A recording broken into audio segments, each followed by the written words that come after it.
individual consciousness. Even if we go on a sensory fast,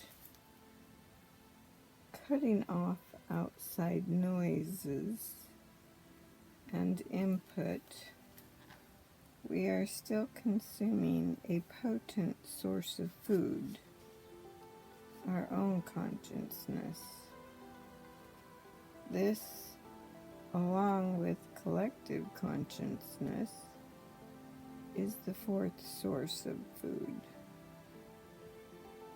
When we direct our attention to certain elements of our consciousness, we're consuming them, as with our meals.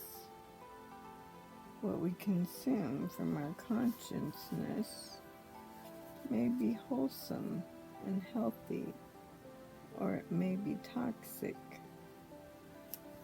For example, when we're having a cruel or angry thought and we replay it over and over again in our mind, we are consuming toxic consciousness. If we are noticing the beauty of the day or feeling grateful for our health and the love of those around us, we are consuming healthy consciousness. Every one of us has the capacity to love, to forgive, to understand, and to be compassionate. If you know how to cultivate these elements within your consciousness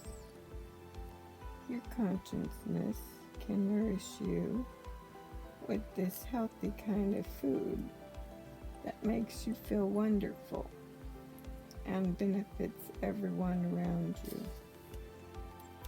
At the same time, in everyone's consciousness, there is also the capacity for obsession, worry, despair, loneliness, and self-pity. If you consume sensory food in a way that nourishes these negative elements in your consciousness, if you read tabloids, play violent electronic games, spend time online envying what others have done, or engage in a mean-spirited conversation, the anger, despair, or jealousy becomes a stronger energy in your consciousness. You are cultivating the kind of food in your own mind that isn't healthy for you.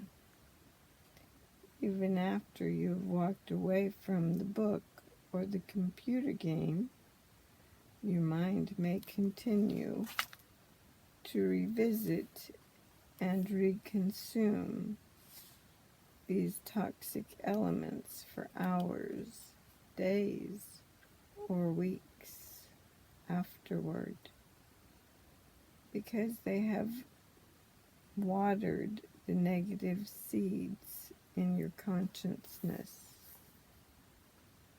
There are plants that can make you sick, such as hemlock and belladonna.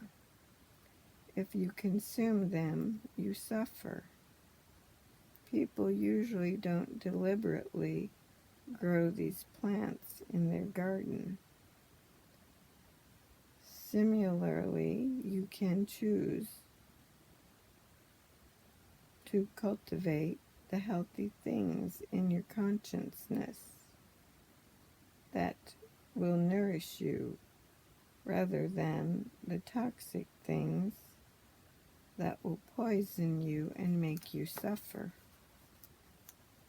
Whether you're conscious of it or not, we are continually watering one thing or another in our mind, things that we almost certainly will consume again later on.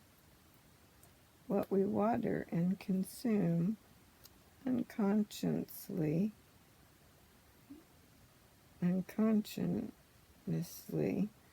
may show itself to us in our dreams. It may manifest as something we blurt out in a conversation, and then we wonder, where in the world did that come from? We can do a lot of damage to ourselves and to our relationships when we don't pay attention to what we're taking into ourselves and cultivating in our mind.